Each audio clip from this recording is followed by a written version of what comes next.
All right. So I have a lot of good stuff to learn, but I wanted to learn something relevant because being in Elul right before Tishrei. So I just brought a very classic Sicha from the Rebbe on Rosh Hashanah. It's just has some core ideas that even if you've heard before, they're too important to pass up. And if you haven't, then imagine. Yeah. What's the difference between a Sicha and a Marmar? A Maimar is a Hasidic discourse. It's a much deeper experience. Only a Rebbe would say a Maimar. Mm-hmm. A Sicha means part of a speech. Okay. But a lot of the Rebbe's Farbrengens, a lot of Sichos were composed and reviewed by the Rebbe. Because a lot of what is published from the Rebbe is just what they wrote down from memory. But some of it is reviewed. So Likutei Sichos, all these Sichos have been reviewed by the Rebbe. Okay. Now the Haftarah of the first day of Rosh Hashanah, it's brought from the book of Shmuel, where Chana is davening for a son, and finally she has a son, which is Shmuel. Chana is the wife of Elkanah. She's childless, even though her co-wife has like 10 kids, Penina, right? And she goes to the sanctuary, to the Mishkan in Shiloh. This is before the Beis HaMikdash. And she prays, and she's blessed with the prophet Shmuel. Now, all Haftarahs in general, including of course the Haftarahs of the Chagim, Rosh Hashanah, etc., have to usually be connected to the Torah readings or what we're doing that day. It has some sort of connection with what we're doing. And you know, there's a whole story of how this came about, when at some point you couldn't read, certain authorities didn't let people read the Torah, so they started reading Haftarahs from the book of prophets that were similar in nature. Now the reason for the Haftarah on Rosh Hashanah is because Chana was remembered on that day, after not being remembered, so to speak, remembered in the sense that Hashem remembered her and gave her a son. And this literally happened, according to some opinions, on Rosh Hashanah itself. The prayer that she does was done on Rosh Hashanah itself. And it has many, not clues, many directives on how to daven. A lot of what we do, of how we daven the Amida, is how Chana was davening that day. For the first time, recorded somebody davening that way, moving your lips, but nobody can hear what you're saying, things like that.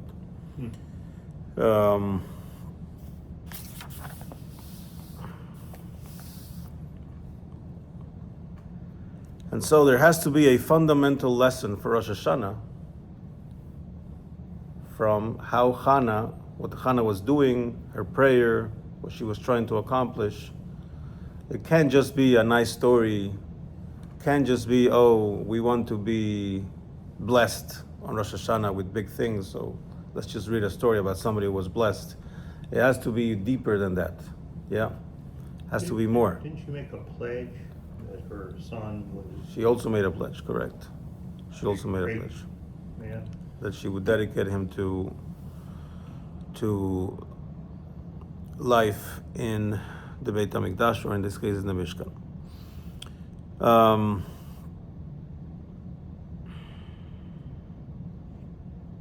Okay.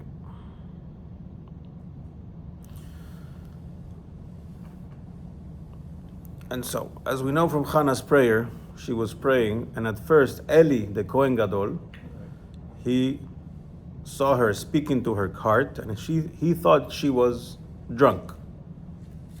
He thought, or according to the words that the Haftarah brings, she was intoxicated. Shikora. Not shikor means drunk. She was drunk. Why? Because she was speaking to her heart, And so, after she finished and she came out, or she finished praying, says, "How long will you make a spectacle of your drunkenness? Ad matai tishtakarin." What is this being drunk in the Beit HaMikdash? This is not okay. And Chana answered him, "No, no, no. Lo Adoni. That's not what's going on here. Va'eshpoch et nafshi lifnei Hashem. I was pouring out my soul before God."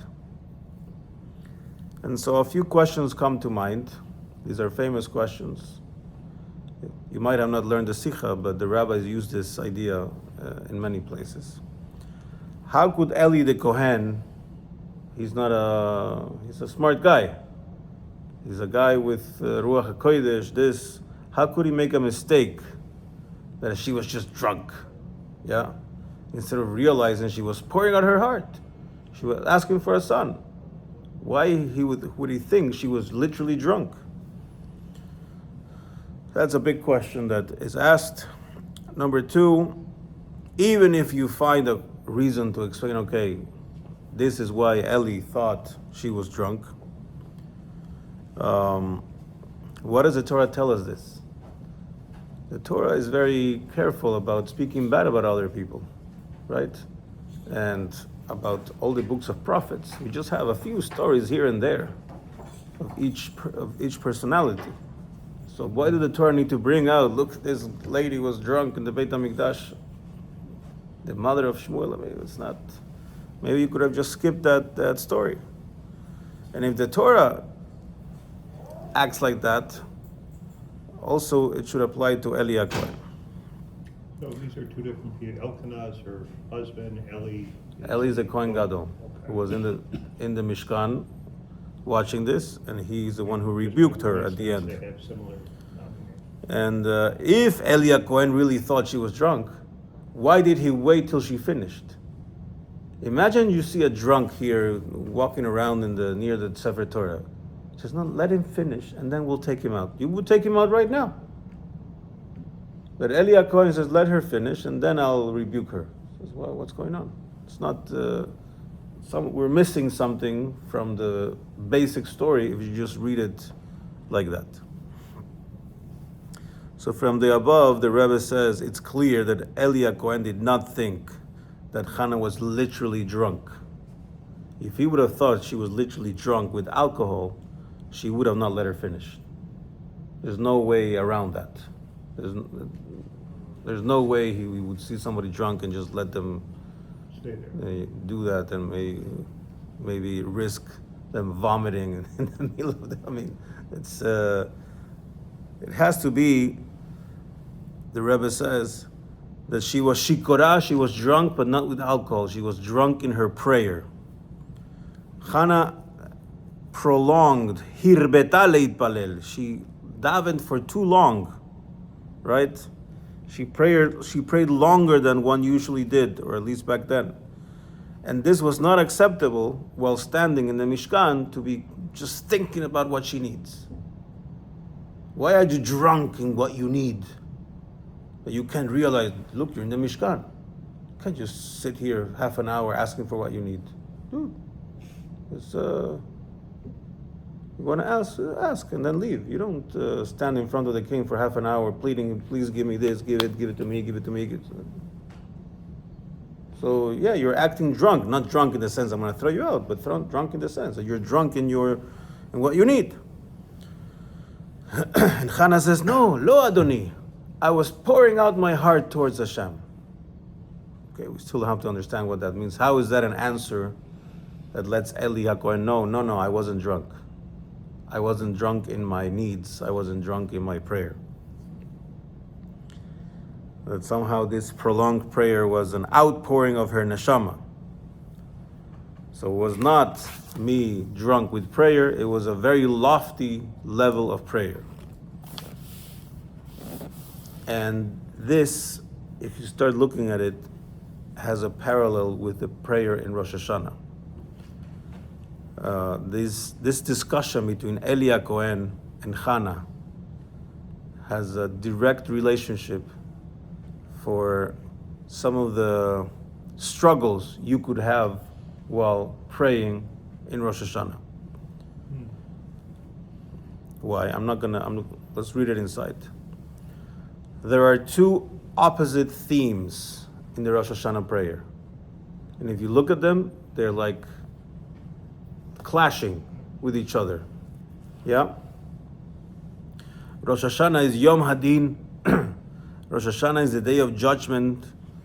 So everything you're going to have during the year, how much money you're going to make, everything is judged on that day. So, dude, I need to ask because this is the day. If I don't get it today, that's it. I have to wait a whole another year. I'm not going to ask. I'm going to miss out on the opportunity to ask for what I need. Right? Mm-hmm. You need a lot of money to buy shirts and hats. You Right? do. So,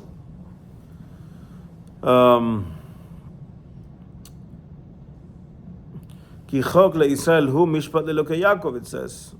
For it is a chok for Israel, a day of judgment before the God of Yaakov. And chok is usually translated as a statute, but it also means hatrifeni lechem chuki. Like, you need to give me my needs, my nurturing and physical needs. A hook, is that a law that nobody knows the explanation for? Correct. That's it's like a decree, yeah.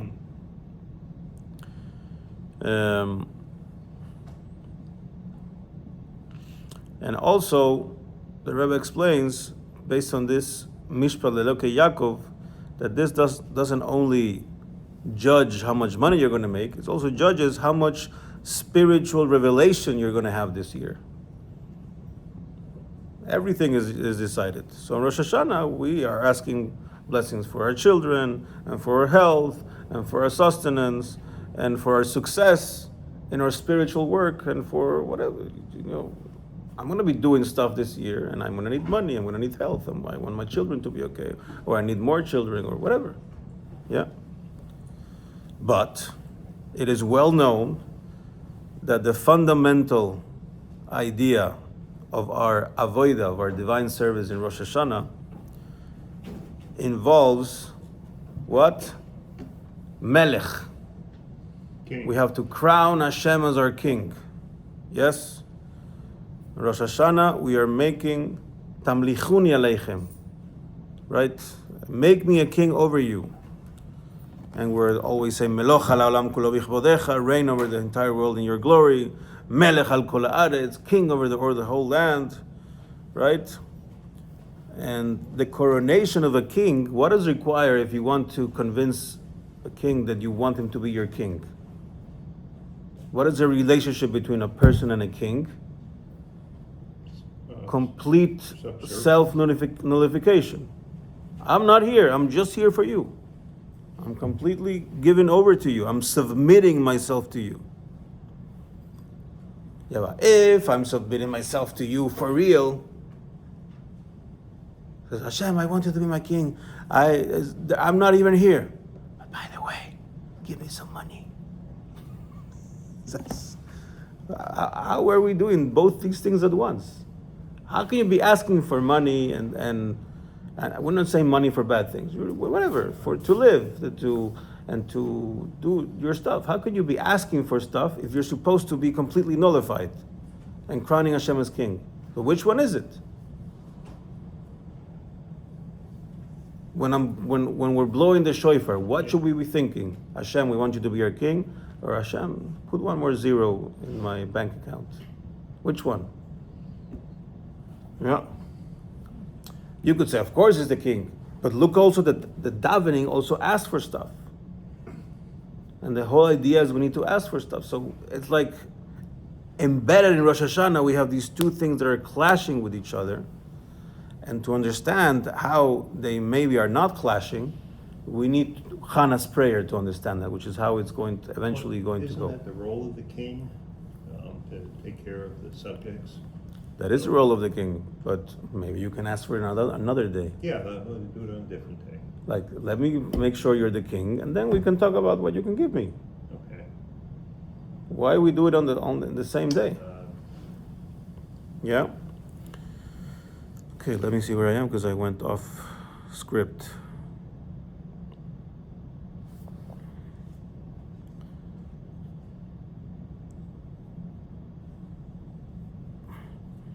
So when you're completely in a state of bittul, your head shouldn't even be thinking about what you need. All you're thinking of is about king, king, king, king. So how are we mixing these two thoughts in our mind? And there's a passage in Tikkunei Zohar that says, I'm going to read it in Aramaic. Mezoina slicha v'chapara v'chaya kodbeinu l'chaim, asking for sustenance, forgiveness, and atonement, and health, and to be inscribed for life on Yom Kippur. Zainin v'klavim is similar to dogs who are whining, have, give me. Because you're only thinking about yourself and not the divine presence you're standing in front of on Yom Kippur. So, okay, but it's not like we invented asking for stuff. It's embedded into the prayers. Yeah? Avinu Malkeinu, give me Parnasa, it's there. Yeah, Kodbeinu v'sefer Parnasa, it's on the davening. That's right. Near the end. If you don't think about anything except the words you're saying, you're asking for this stuff. Yes. So it's not us that we're making a mistake, it's we're being confused. Maybe we are intoxicated with our needs. Maybe we're not. You see how the parallel is going to come into what Chana was doing. Never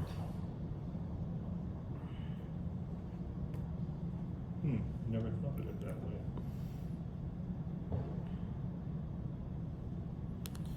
And so the sages told us, crown the king, and the sages told us, ask for stuff. Both things. You have to have the desire and the intent in these things that Hashem has to give you. And at the same time, you have to be entirely permeated with the idea that you want Hashem to be the king, which usually takes you above what you need. Right? So how do we do these two things at once? 6:35. Okay. Now, technically, you could ask this, and we spoke a bit about this way back when we started learning the Amidah. You could ask this about our daily prayer too. Yeah. On our daily prayer, when you get to Shmona Esrei, you should see yourself as standing before the king. It's supposed to be the holiest moment in the regular shacharis. And what do? We ask for stuff. Correct. Including parnasa and health, right, and this, give. That's the part of it. So you could also think that this is a problem on the daily, day-to-day prayers. And the Talmud says that if you're standing before the king, like if you're literally standing before a king, or the king of Israel, and you do a wrong movement, you could be killed. You can't disrespect the king.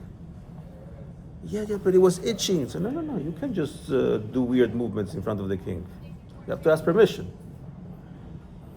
So here we're standing in front of the king, and what are we doing? Hashem, give me this.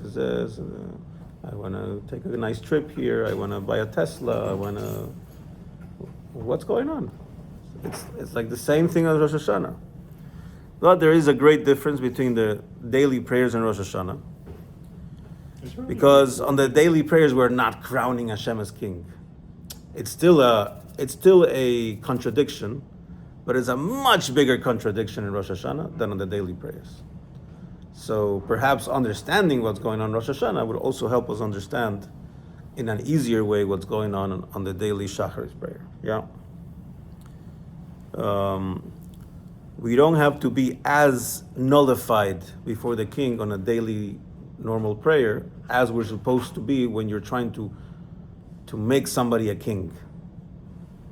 And so by understanding one, it'll be much easier to understand the other.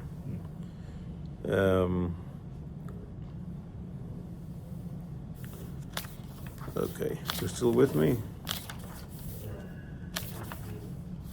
You're at least going to leave on your trip with good questions. You have a lot of questions. Hey, is there any recorded instance in Jewish history where somebody made a bad move in front of a king and got executed? I've never. I hope not, but I don't know. It sounds The like, I'm sure it's happened somewhere in the The world. king still has the decision making of not doing that. That doesn't mean he has the power to do it. And so, just from a theoretical perspective, is when you have to understand what are we doing here. Okay, let's try a little more. Der biur bazeh, the explanation in all of this.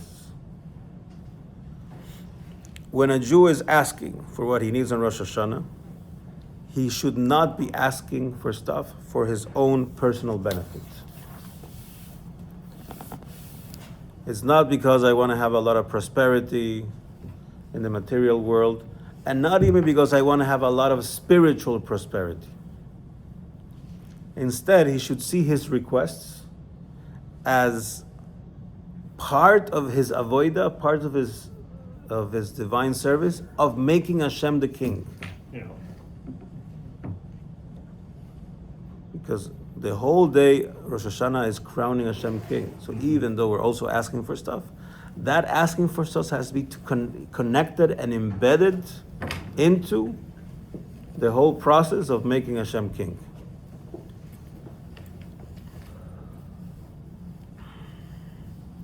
Because in order for the objective of Meloch ha'olam kulo bichvodecha, that Hashem can be king over the whole world, to be actualized, it is necessary for a Jew to involve himself with the world and to make it into a place where Hashem can reside, where the king can reside, right?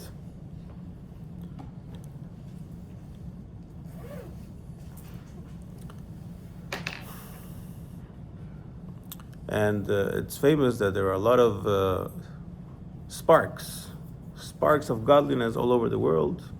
We're doing birur nitzotzot. We have to elevate all the sparks to prepare the world for the coming of Mashiach, which is when Hashem can express himself completely as the king, feeling here at home. To do that, we have to involve ourselves in the material world. So, do you want me to elevate sparks? Where's your trip? You're going to Eastern Europe. Yeah. Says Moshe wants to go elevate some sparks in Eastern Europe. Yeah. So you're just going to go, but Well, you need a passport. What else could I do there? You need money, Yeah. right? In order to be able to go there, Yeah. and maybe listen to one of my classes on YouTube, in a place where nobody has recently learned Torah, or say a bracha before eating kosher food, Yeah. and elevate some sparks. Yeah. You need some money. You can't just. So why do you need the money? To involve myself in the. To be able to take a nice selfie and put it in your house? No. Yeah. To elevate some sparks, Mm-hmm. right? Hashem, you want to be king over Eastern Europe? Eastern Europe is not a nice place right now. So you know what? I'm going to go there. I'm going to do your work, but for that, I need some money. I need certain things to be able to make that happen. Yeah.